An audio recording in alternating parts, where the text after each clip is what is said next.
1963년 리처드 헬드와 앨런 하이는 고양이를 대상으로 유명한 회전목마 실험을 했습니다. 새끼 고양이 두 마리 중 첫 번째 고양이는 비교적 자유롭게 움직일 수 있도록 가슴줄을 묶은 반면 두 번째 고양이는 마구에 넣어 움직일 수 없도록 한 다음 두 새끼 고양이를 회전목마 장치에 연결했습니다.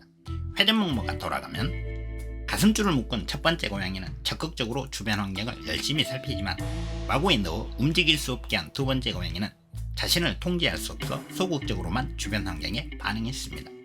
위 회전목마 실험에서 가슴줄만 묶고 적극적으로 주변 환경을 살필 수 있었던 새끼 고양이는 시력이 정상적으로 발달한 반면 마구에 넣어 적극적으로 움직일 수 없었던 수동적인 새끼 고양이는 시각 능력을 상실했을 뿐만 아니라 실험이 끝날 무렵에는 기본적인 시각 탐구 테스트조차도 통과하지 못했습니다.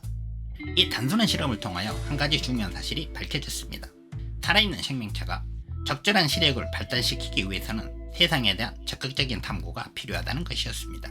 이 회전목마 실험은 책 우리의 뇌는 어떻게 배우는가의 저자 스타니슬라스 데인이 말한 배움의 4가지 기능 중 배움의 두 번째 기능인 적극적 참여의 기능을 극명하게 보여주는 예로 자주 언급되고 있습니다.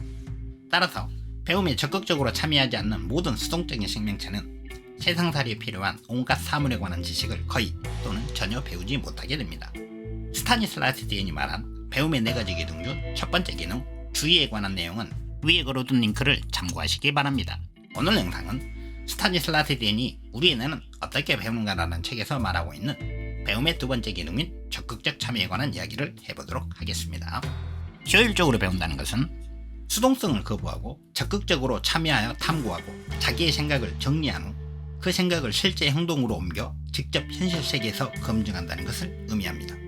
뭔가를 배우기 위해서 우리의 뇌는 먼저 외부 세계에 대한 자신의 마음속 가설 모델을 만들어내야 합니다. 그런 다음 그것을 주변 환경에 투영하고 적용하여 자신이 예측한 것들을 실제로 적용 과정에서 감각을 통해 받아들인 정보들과 서로 비교함으로써 직접 검증해야 합니다.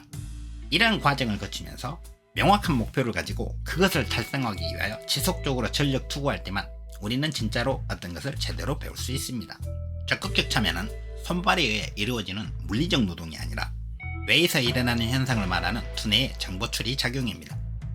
우리 인간의 뇌는 어떤 대상에 대해 관심을 갖고 그것에 집중하고 적극적으로 마음속 모델을 만들어낼 때 비로소 그것을 효율적으로 배울 수 있습니다.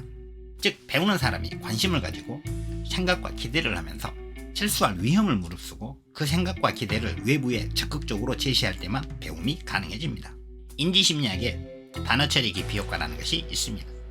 단어들을 피상적인 감각 차원에서 처리하는 것보다 의미 차원에서 보다 깊이 있게 처리하면 기억 속에 훨씬 더 강한 흔적을 남기게 된다는 것입니다. 이런 효과가 나타나는 이유는 의미 차원의 의식적인 단어 처리가 이에 관여하는 전두엽 피질 영역을 적극적으로 활성화시키고 이 전두엽 피질 영역들이 정보를 명확한 일화기억, 즉 이야기의 형태로 저장하는 해마 영역과 함께 보다 강력한 연결고리를 형성하기 때문입니다. 어떤 사람이 단어와 이미지를 보는 순간 그 사람의 뇌를 스캔해보면 우리는 각 자극 중에서 그 이후에 어떤 자극이 잊혀지고 어떤 자극이 기억될지를 예측할 수 있습니다. 전두엽 피질과 해마와 해마 주변 피질의 영역의 활성화 정도가 기억할 정보를 결정하는 주요 결정 요소인데 이 활성화의 정도를 측정하면 기억될 정보와 잊혀질 정보를 구분할 수 있습니다. 전두엽은 주의와 집중, 깊이 있는 정보 처리, 의식적인 인식 등에 자극받아 기억을 극대화시키고 해마는 정보를 이야기의 형태로 두뇌에 각인시켜줍니다. 학습 대상과의 적극적인 상호작용으로 보다 깊이, 보다 적극적으로 배움에 참여하면 전두엽과 해마의 적극적인 개입으로 정보를 보다 효과적으로 습득하고 기억할 수 있습니다. 따라서 배움을 보다 효과적으로 수행하려면 그 과정에 적극적으로 참여해야 하는데 배움의 과정에 있는 사람들이 스스로 생각하고 참여하게 만드는 방법은 다양합니다. 실용적 활동, 모든 사람이 참여하는 토론, 소집단 작업 또는 학습 도중에 있는 사람들에게 어려운 질문 등을 던짐으로써 스스로 깊이 있게 생각하게 만들 수 있습니다. 이와 같은 다양한 방식의 적극적인 개입을 통하여 배움의 과정에 있는 사람들이 편안함을 주는 수동적 자세를 포기하고 배움에 적극적으로 참여하게 만드는 방법이면 그 어떤 것이든 효과가 있습니다.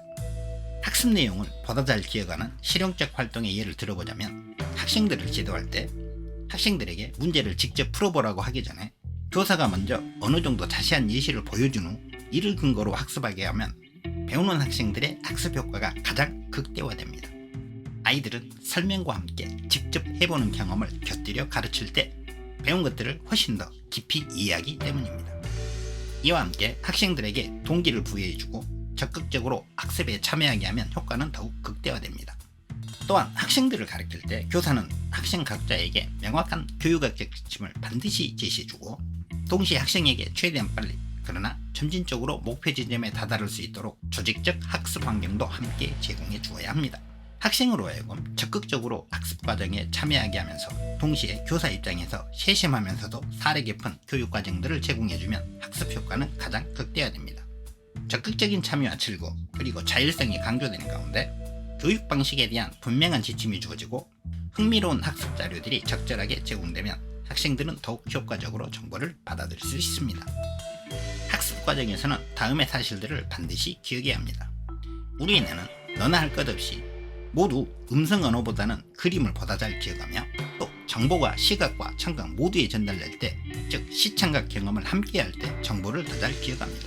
그리고 아이들은 학습 스타일이 개인별로 다른 것이 아니라 학습 속도와 용이함 그리고 학습 동기 면에서 극적으로 변하는 과정을 겪으며 성장한다는 점에서만 차이가 있습니다.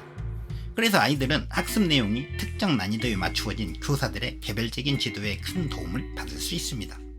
하지만 교사들은 아이들이 모두 어떤 것을 배울 때 동일한 기본 토대 위에서 움직인다는 것도 염두에 두어야 합니다. 모든 아이들은 동시에 두 가지 일을 하기보다는 한 가지 일에 집중하는 것을 더 좋아하며 수동적으로 강의를 듣기보다는 적극적으로 참여하는 것을, 그리고 입에 바른 칭찬보다는 구체적 사례에서 틀린 것에 대한 정확한 오류 정정을, 전통적인 구성주의 학습 방식이나 발견 학습 방식보다는 명쾌한 교육 방식을 더 좋아합니다.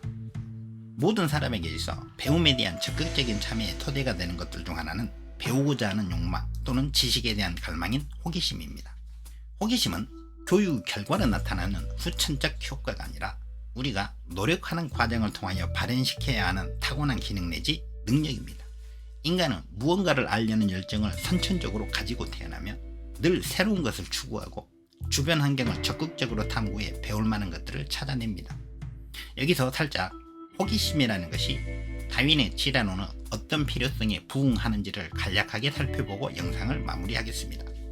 호기심은 모든 생명체를 움직이는 기본 동력원입니다. 배고픔이나 갈증, 안전에 대한 갈구 또는 번식에 대한 욕구처럼 우리로 하여금 행동에 나서게 만드는 강력한 추진력이 호기심입니다. 그런 호기심은 생명체가 생존하는데 어떤 역할을 하는 걸까요? 포식자들이 우글거리는 우주 안에서 호기심은 그야말로 생과 사의 차이를 만들어냅니다. 호기심은 새로운 정보를 습득하기 위해 안전한 지대로부터 벗어나게 해줍니다. 모든 게 불확실한 상황에서 새롭게 습득하는 추가 정보는 그 가치가 아주 크며 궁극적으로는 다윈이 말한 보상, 즉 생존으로 보답받습니다. 따라서 호기심은 우리로 하여금 무언가를 탐구하게 만드는 힘입니다. 호기심은 모든 면에서 식량이나 섹스 파트너를 찾으려는 욕구와 비슷합니다. 실제로 신경생물학적 연구에 따르면 이전에 알지 못했던 정보를 발견하게 되면 우리 뇌에서 나름대로 보상을 받게 되는데 그건 바로 도파민 회로가 활성화되는 것입니다. 도파민 회로는 먹을 것, 약물, 섹스의 반응에 활성화되는 뇌회로입니다. 이 도파민 회로는 물질적인 보상에 대해 반응할 뿐만 아니라 새로운 정보에도 반응합니다. 더욱 놀라운 사실은 일부 도파민 신경세포들은 미래에 있을 정보의 습득에 대해서도 반응을 보인다는 것입니다. 그렇다면 호기심과 신경세포 사이에는 어떤 관계가 있는 것일까요? 여러분이 느끼는 호기심의 정도는 도파민 내 회로 후 가장 중요한 두 영역인 적자액과 복적피계 영역의 활동과 아주 밀접한 관계가 있습니다. 호기심을 많이 느낄수록 두 영역이 더 활성화됩니다. 이 두 영역에서의 신호의 활성화는 답을 알게 되었을 때뿐만 아니라 답을 알게 될 것이라는 것에 대한 기대에서도 생겨납니다. 호기심이 충족되기도 전에, 즉 그 답을 알게 될 거라는 단순한 기대만으로도 도파민 회로가 자극을 받게 됩니다. 다시 말해 긍정적인 일에 대한 기대만으로도 나름의 보상이 따른다는 말입니다. 또 한 가지 중요한 사실은 호기심과 기억은 상호 밀접하게 연결이 되어 있어서 뭔가에 대한 호기심이 커지면 커질수록 그 정보를 더 잘 기억할 가능성이 훨씬 높아집니다. 따라서 지식에 대한 갈망의 정도가 기억의 힘의 밑바탕이 되는 적극적인 참여에 지대한 영향을 미치는 근본적인 힘을 갖게 되는 것입니다.